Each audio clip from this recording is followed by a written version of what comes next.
Hey guys, welcome to my channel. तो friends, आज की इस वीडियो में मैं आपसे wedding and party special Indo western dress की cutting and stitching video share करने वाली हूं।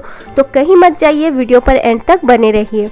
तो फ्रेंड्स, जैसे कि ईद जाने वाला है और वेडिंग का सीज़न आने वाला है और वेडिंग में हम लोग लहंगा, सरारा, गाउन्स वगैरह पहन कर थक चुके हैं। तो इसको नज़र में रखते हुए मैं एक पार्टी वेयर जंपसूट तैयार की हूँ। ये ड्रेस बेसिकली मैं एक ऑर्गेन्जा साड़ी से बनाई हूँ। तो ऑर्गेन्जा के ड्रेसेस आजकल कितनी ट्रेंडिंग पर है आपको तो पता ही होगा।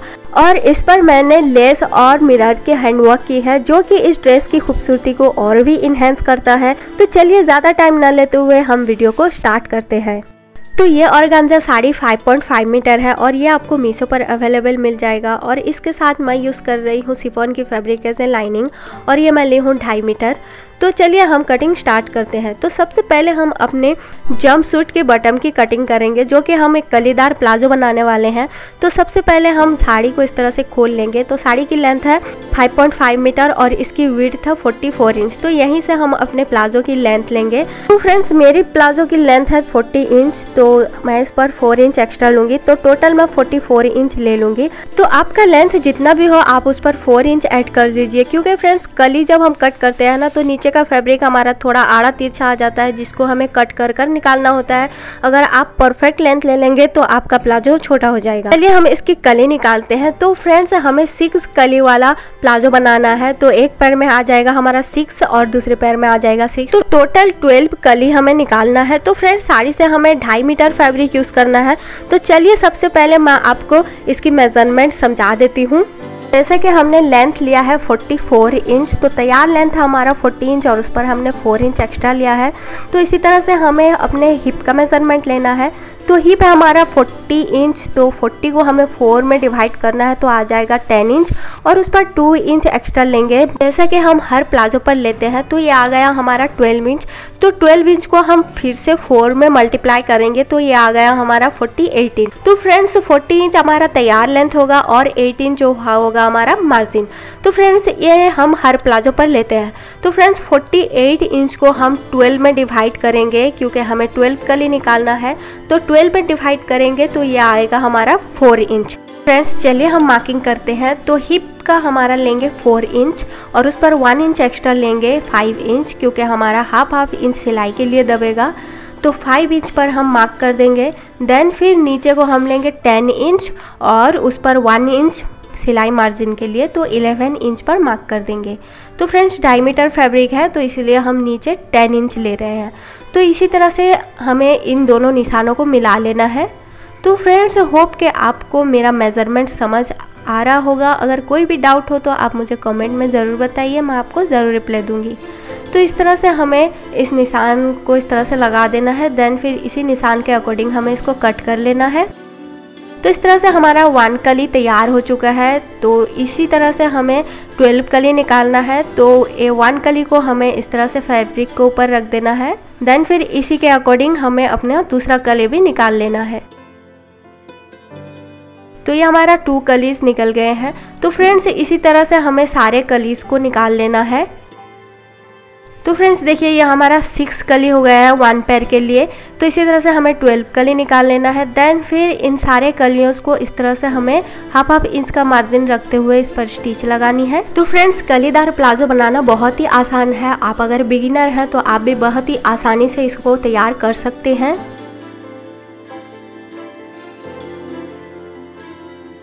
हाफ इंच का मार्जिन रखते हुए हमने इस तरह से स्टिच लगा दी है। देन फिर उसके ऊपर से हमें और एक दबाव का स्टिच लगा देना है, ताकि ये इसका फिनिशिंग बहुत ही अच्छा आए।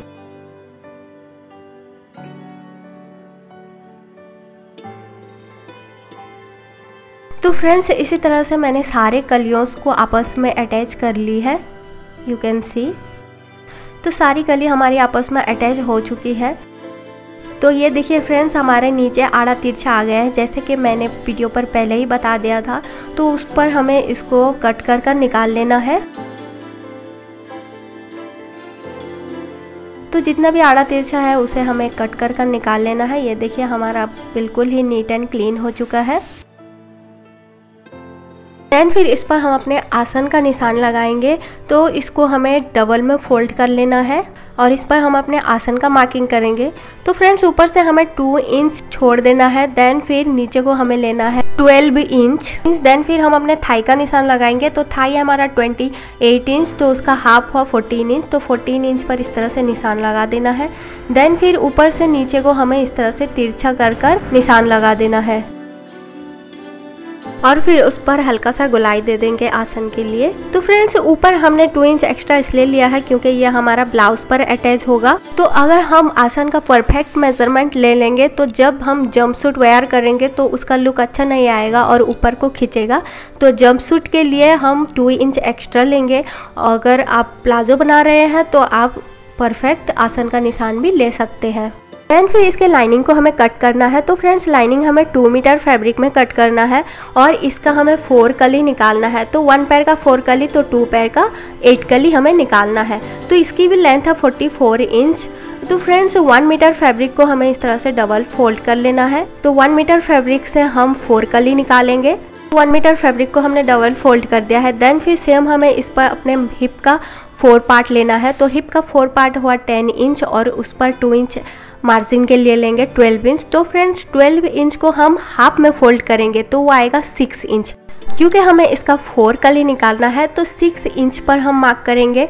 देन फिर उस पर 1 इंच हमें सिलाई के लिए लेंगे तो 7 इंच। तो ऊपर को हमने 7 इंच पर निशान लगा देना है। देन फिर इधर से हम लेंगे 7 इंच जहाँ पर हमने फोल्ड किया था। तो इस तरह से हमें दोनों निशानों को मिला लेना है। तो फ्रेंड्स होप कि आपको समझ आ रहा होगा। तो इस निशान को हम कट कर लेंगे। तो इस तरह से हमारा 1 मीटर फैब्रिक से हमारे 4 कलीज निकल आएंगे। तो इस तरह से हमें इस तरफ भी कट कर लेना है। तो फ्रेंड्स इस तरह से हमारे 4 कलीज कट करना है। तो ये हमारा 3 कलीज कट हुआ है क्योंकि फ्रेंड्स ये हमारा पहले से ही जॉइंट आ गया है। तो इसको हमें कट कर फिर से जॉइंट करने से अच्छा है यह हमारा जॉइंट ही रहे। एंड फिर इन सारे कलीज को हमें हाफ में फोल्ड कर लेना है इस तरह से। फिर हम इस पर हम अपने आसन का निशान लगाएंगे। तो सेम हमें 2 इंच ऊपर को हटा देना है और फिर 12 इंच पर निशान लगा देना है और इधर से ले लेना है 14 इंच जितना कि हमने अपने मेन फैब्रिक पर मार्किंग की थी।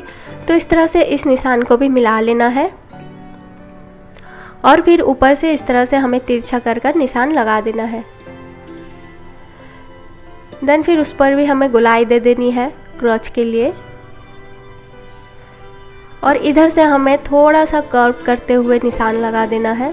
तो फ्रेंड्स इस तरह से मार्किंग करने के बाद हमें इस मार्किंग के अकॉर्डिंग कट कर लेनी है इसे। तो कट करने के बाद ये जो खुली हुई कलीज है इसको हमें स्टिच लगा देनी है। तो इस तरह से हमने इस पर स्टिच लगा दी है, यू कैन सी। तो ये हमारे प्लाजो का लाइनिंग भी तैयार हो चुका है। तो इसका दूसरा वाला पार्ट भी हमें तैयार कर लेना है और दोनों को उल्टी तरफ से मिलाते हुए इनके आसन को स्टिच लगा देनी है। तो दोनों आसन पर हमें स्टिच लगा देनी है। तो इस तरह से हमने स्टिच लगा दिया है। देन फिर इसको इस तरह से हमें पलटा लेना है। ये देखिए ये हमारा कितना प्यारा घेरा आया है। देन फिर इस पर भी हमें स्टिच लगा देनी है। देन फिर हम अपने मेन फैब्रिक के आसन को अटैच करेंगे। तो दोनों को इस तरह से हमें पलटाते हुए दोनों आसन को मिलाकर स्टिच लगा देनी है। तो इस तरह से हमने स्टिच लगा दी है, यू कैन सी। तो दोनों साइड के आसन पर हमने स्टिच लगा दी है। देन फिर इसको हम पलटा लेंगे। देखिए इसका घेरा भी हमारा कितना ब्यूटीफुल आया है। तो आसन को हमने अटैच कर दिया है। देन फिर इसके बटन पर हमें डबल फोल्ड कर उस पर स्टिच लगा देनी है। तो दोनों प्लाजो पर हमें स्टिच लगा देनी है। देन फिर मैं यूज़ कर रही हूँ ये कटवर्क वाली लेस। तो लेस को हमें प्लाजो के बटन पर अटैच कर देना है। तो फ्रेंड्स देखिए हमें प्लाजो के बटन को इस तरह से डबल फोल्ड कर स्टिच लगा देनी है। तो फ्रेंड्स मैं बहुत ही आसानी से समझाने की कोशिश की हूँ। होप कि आपको समझ आ रहा होगा। अगर कोई भी डाउट हो आप मुझे कमेंट में पूछ सकते हैं, मैं आपको ज़रूर रिप्लाई करूँगी। तो इस तरह से हमने डबल फोल्ड कर स्टिच लगा दिया है। देन फिर इस पर हम अपना लेस अटैच करेंगे। तो इस तरह से लेस को रखते हुए हमें उस पर स्टिच लगा देनी है।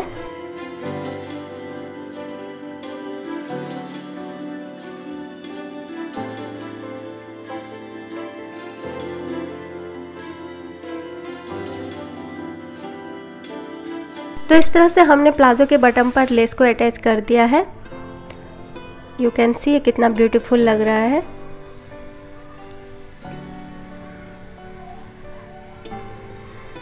तो इसी तरह से हमने दूसरे बटन पर भी लेस को अटैच कर दिया है। तो फ्रेंड्स, लेस को अटैच करने के बाद हमें ये जो खुला वाला पार्ट है इस पर स्टिच लगा देनी है। तो इस तरह से हमने स्टिच लगा दी है। देन फिर इसको हम पलटा लेंगे।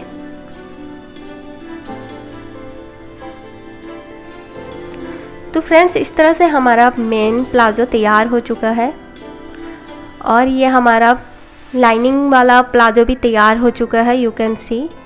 देन फिर इन दोनों को हमें मिलाकर स्टिच लगाना है। तो फ्रेंड्स, सिंपली हमें लाइनिंग वाले प्लाजो को अपने मेन प्लाजो के अंदर इस तरह से इंसर्ट कर देना है।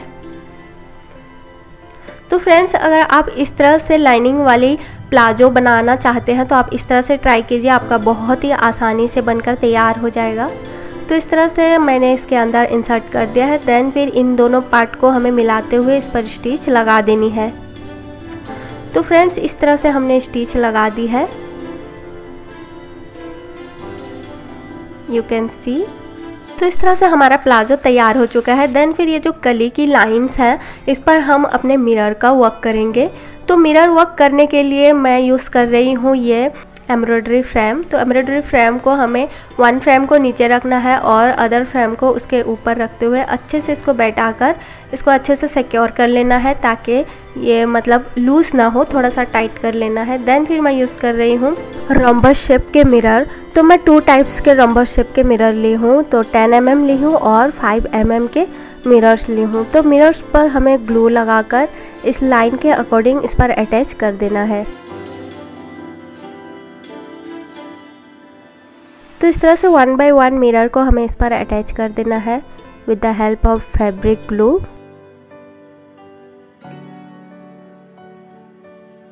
तो फ्रेंड्स, जब तक मैं मिरर्स अटैच करती हूँ तब तक अगर आपको मेरे वीडियोस अच्छे लगते हैं तो प्लीज़ लाइक कीजिए, कमेंट कीजिए और ऐसे ही वीडियोस देखने के लिए मेरे चैनल को सब्सक्राइब कीजिए।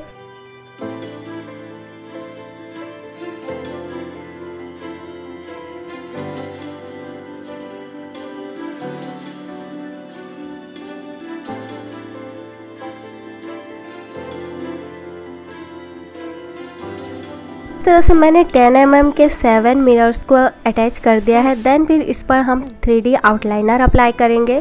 तो फ्रेंड्स, 3D आउटलाइनर को हमें मिरर्स के आउटलाइन पर इस तरह से अप्लाई कर देना है।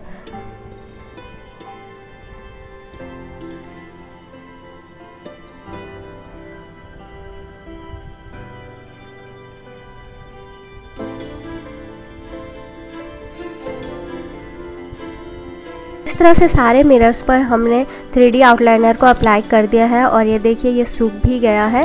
देन फिर हम 5 mm के मिरर्स को इसके ऊपर अप्लाई करेंगे। तो सेम हमें फ्रेम को इस पर अटैच कर लेना है। देन फिर 5 mm के मिरर्स को इस पर अप्लाई कर देना है।